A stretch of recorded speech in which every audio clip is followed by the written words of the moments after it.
एक गांव में एक छोटा सा बच्चा था। उसके पिता तो थे, लेकिन माँ की मृत्यु हो गई थी। पिता सारा दिन काम करता और अपने बेटे को पाल पोस कर बड़ा करता है। वह सारे सुख अपने बेटे को देता है जो एक माँ दे सकती थी। उस पिता ने कभी कुछ नहीं मांगा, सिर्फ इतना ही मांगा कि मेरे बेटे को कोई परेशानी ना हो। दिन बीतते गए, बेटा पढ़ लिख कर अच्छा जॉब भी करने लगता है और वह शहर में रहने लगता है। कुछ दिन बाद वह अपने पिता से मिलने आता है और कहता है, पापा मुझे कुछ पैसों की जरूरत है। मैं चाहता हूँ कि शहर में ही जमीन लेकर अपना घर बना लूँ। पिता इस बात को सुनकर बहुत खुश होते हैं। सोचते हैं कि मेरा बेटा है, एक ना एक दिन नाम करेगा। जिंदगी भर की बचाई हुई पूंजी को निकालकर अपने बेटे को दे देते हैं। बेटा शहर चला जाता है और उन पैसों से अपना घर बना लेता है। पिता इधर इंतजार करता रहता है कि मेरा बेटा फिर से आएगा, एक ना एक दिन तो मेरे पास आएगा ही। जाएगा कहाँ? उसके पास अब कोई नहीं जाता था, क्योंकि ना ही अब उस पिता के पास पैसे थे और ना ही रहने का जगह था।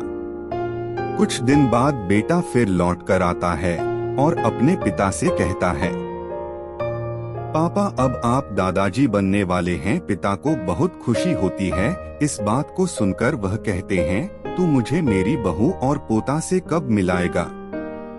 बेटा कहता है, बस पापा थोड़े दिन और। पापा मुझे कुछ पैसों की जरूरत है, क्योंकि आजकल थोड़ा जॉब में खींच बीच हो रहा है, जिसके कारण से मुझे कुछ दिन के लिए सस्पेंड कर दिया गया है। पिता के पास कुछ नहीं रहता है देने के लिए, लेकिन फिर भी कहता है, अच्छा बेटा तू रुक, मैं अभी आया कुछ पैसों का बंदोबस्त करके। पिता बाद में महाजन से कुछ पैसे उधार लेकर अपने बेटे को दे देता है और बेटा पैसे लेकर शहर चला जाता है। बरसों गुजर जाते हैं। पिता सोचते हैं कि मैं तो अब दादाजी बन गया हूँगा। मेरा बेटा पता नहीं मेरे नाती को लेकर कब आएगा।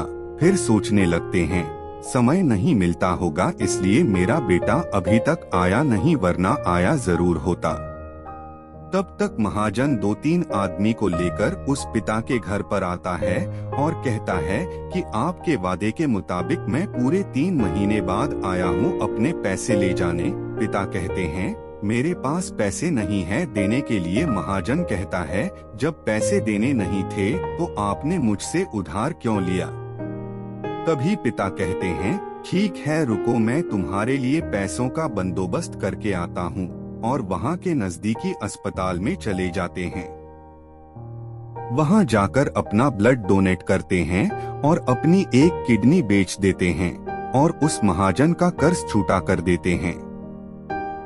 किडनी बेचने के बाद उनकी स्थिति और भी खराब हो जाती है और वह उस राह में जी रहे होते हैं कि मेरा बेटा एक दिन आएगा जरूर। इस आस में जीते जीते एक दिन पिता की मृत्यु हो जाती है, परंतु उस बेटे को अपने पिता को आग देना भी नसीब नहीं हुआ।